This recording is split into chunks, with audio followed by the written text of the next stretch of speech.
Reason ఏంటి అంటే అక్కడ ఇలాంటి ఇప్పుడు ఈ పహల్గాం లాంటి ప్రాంతాలు వందల కొద్ది ఉన్నాయండి. ఓకే. ఇప్పుడు ఆర్మీ బార్డర్స్ వదిలిపెట్టి ఈ ప్రాంతాలని గార్డ్ చేసుకుంటూ కూర్చోవాలి అంటే దాని ద్వారా మనం పెడుతున్నటువంటిది ఎంతమంది, అసలు ఆదాయం ఎంత వస్తుంది, ఇవన్నీ కూడా క్యాలిక్యులేట్ చేసుకుంటే గనక మనకు ఉన్నటువంటి మ్యాన్ పవర్ ని ఇటువంటి విషయాలు ఆల్రెడీ మనం ఆర్ఆర్ డ్యూటీస్ లో ఉన్నామండి, రాష్ట్రీయ రైఫిల్ డ్యూటీస్ లో ఉన్నాం. అక్కడ ఆర్ఆర్ బెటాలియన్స్ చాలా ఎఫెక్టివ్ గా పనిచేస్తున్నాయి. బార్డర్స్ ని మనం ఎఫిషియెంట్ గా గార్డ్ చేస్తున్నాం.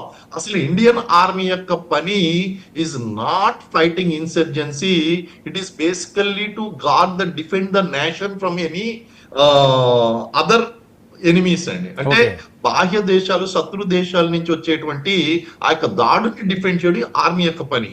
అయితే దీన్ని ఎక్స్ట్రా డ్యూటీ కింద మనం ఇక పారామిలిటరీ ఫోర్సెస్ కి దన్నుగా అంటే వాళ్ళ వల్ల కావట్లేదు, కంట్రోల్ కావడం లేదు కాబట్టి ఇండియన్ ఆర్మీ ఇన్సర్జెన్సీ డ్యూటీస్ లోకి ఎంటర్ అయిందండి.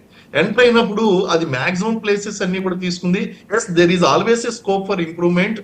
కొన్ని సంఘటనలు అనేటువంటివి బియాండ్ థింకింగ్ అనేటువంటివి జరుగుతూ ఉంటాయి. గతంలో ఎప్పుడు కూడా పహల్గాంలో ఇలాంటి ఇన్సిడెంట్ జరగలేదు, మొట్టమొదటిసారి జరిగిందండి. ఎలాగ సెక్యూరిటీ థింకింగ్ ఎలా ఉంటుంది అంటే అండి, సాధారణంగా ఇటువంటి ప్లేసెస్ మనం గార్డ్ చేయవలసి వచ్చినప్పుడు గతంలో ఎప్పుడైనా ఇటువంటి సంఘటనలు జరిగినాయా అనేటువంటి చూస్తూ ఉంటారు. వాటిని సెన్సిటివ్ ఏరియాస్ గా చూసుకుంటూ ఉంటారు.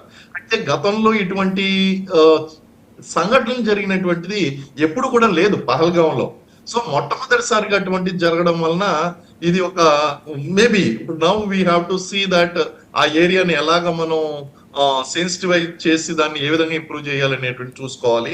ఎందుకంటే ఇలాంటి ప్రాంతాలు చాలా ఉంటాయండి. మనం అలా చూసుకుంటే ఇంచ్ బై ఇంచ్ గార్డ్ చేయవలసి ఉంటుంది, which is not possible at all for the defence forces. మీరు చూడండి, ఇప్పుడు మనకి బయట పోలీస్ స్టేషన్లు ఉన్నాయండి. పోలీస్ స్టేషన్ లో అంతా కలిపి ఎంతమంది పోలీసులు ఉంటారు? 30 మంది పోలీసులు ఉంటారు. ఒక 50,000 మంది పౌరులకి, 1,00,000 మంది పౌరులకి, 10 లక్షల మంది పౌరులకి ఇంత మ్యాన్ పవర్ అని చెప్పి పోలీస్ మ్యాన్ పవర్ ఉంటుందండి. అంతే తప్ప ఇంటింటికి కాపలా పెట్టడం అనేటువంటి జరగదు. అక్కడ మనకి ఏంటి అంటే ప్రతి ప్రాంతాన్ని ఫిజికల్ గా గార్డ్ చేయాలి అనుకోవడం పొరపాటు. Yes, there is a scope of improvement.